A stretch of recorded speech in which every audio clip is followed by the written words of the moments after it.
Good evening, everyone, live viewers and replay viewers. My name is Carla Jenkins, and I've returned today at 7 p.m. Eastern Time for another Periscope regarding what's new on Positivity Change. And Positivity Change is a website which is effectively managing positive change. And today, as you've heard, there's the Federal Reserve website said that it hiked interest rates, and interest rates have been on hold since 2006. Therefore, 9 years later, Chairwoman Yellen has raised the interest rate.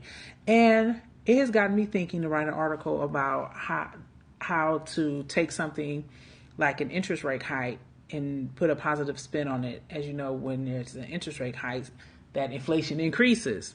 And inflation usually is a bad thing, because that means that you can buy less with the same amount of money, like your dollar isn't going as far. However, I decided to put a positive spin on this.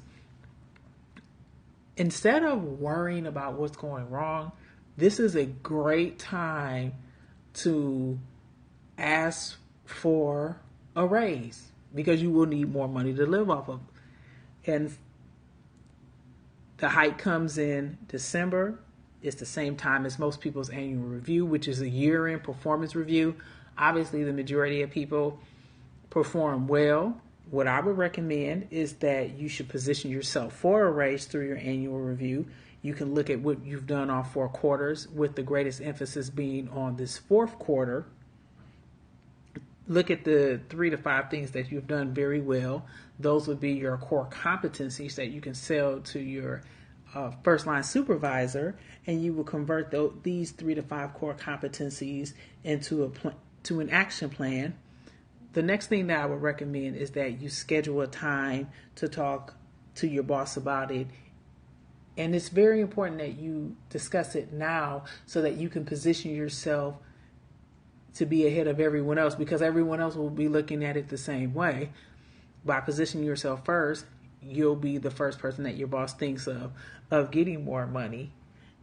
More importantly, if you have an advantage like that in communication, then you can just ask for more money, ask for more training. Everything isn't necessarily a dollar amount, but what you do want to do is position yourself to get more money, more opportunity right now. And then finally, for instance, if the Fed said it was a 2% hike, provide a buffer, give a cushion, do more than 2%, do like 4%. Remember, you can always negotiate down, but you can never negotiate up. You can go down from 4% to 2%, but you can't go up from 2% to 4%. So even though the Federal Reserve rate has increased in the first time in 9 years, don't worry about that. This Periscope is giving you the blueprint on how to position yourself for a raise, how to convert your annual performance review, especially your 4th quarter, and to selecting 3 to 5 core competencies, converting those 3 to 5 core competencies into an action plan that you can present with your boss on why you should receive a raise and stay ahead of the interest rate and, more importantly, inflation. Thank you for viewing my Periscope, for all the current and the replay viewers, and have a great evening.